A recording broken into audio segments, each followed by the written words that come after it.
بسم الله الرحمن الرحيم. ألف لام ميم الله لا إله إلا هو الحي القيوم نزل عليك الكتاب بالحق مصدقا لما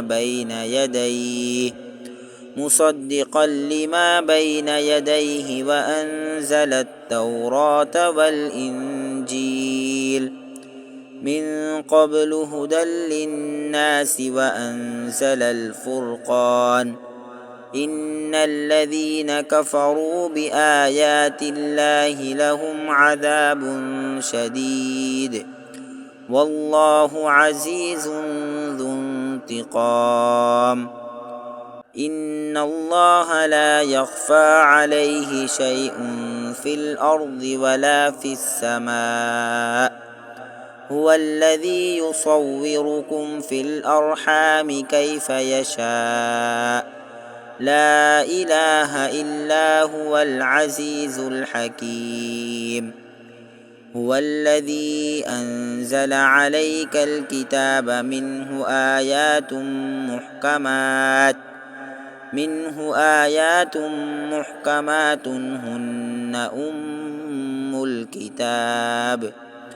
هن أم الكتاب وأخر متشابهات فأما الذين في قلوبهم زيغ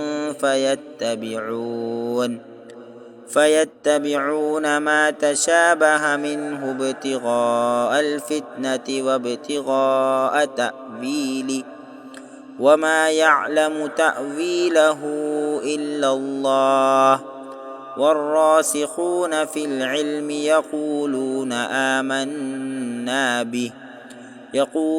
آمنا به كل من عند ربنا وما يذكر إلا أولو الألباب. ربنا لا تزغ قلوبنا بعد إذ هديتنا وهب لنا من لدنك رحمة إنك أنت الوهاب. ربنا إنك جامع الناس ليوم لا ريب فيه إن الله لا يخلف الميعاد. إن الذين كفروا لن تغني عنهم أموالهم ولا أولادهم من الله شيئا وأولئك هم وقود النار.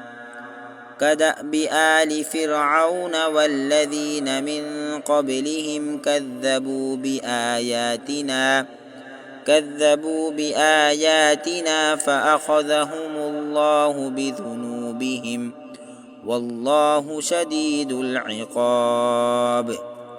قل للذين كفروا ستغلبون وتحشرون إلى جهنم وبئس المهاد.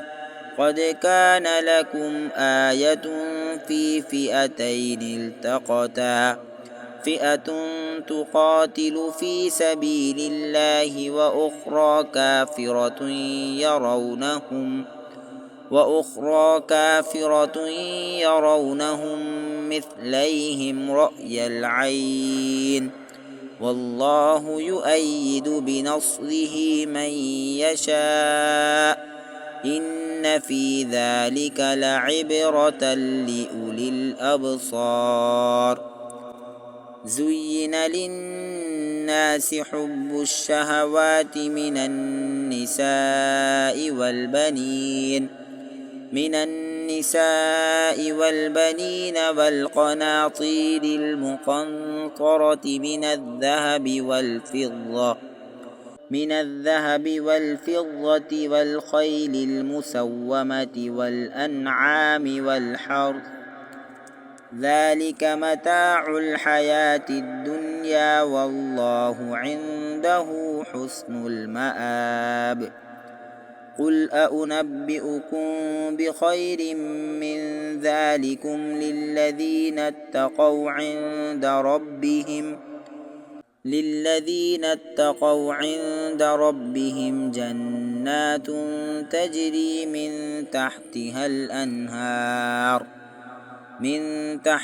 الأنهار خالدين فيها وأزواج مطهرة ورضوان من الله والله بصير بالعباد.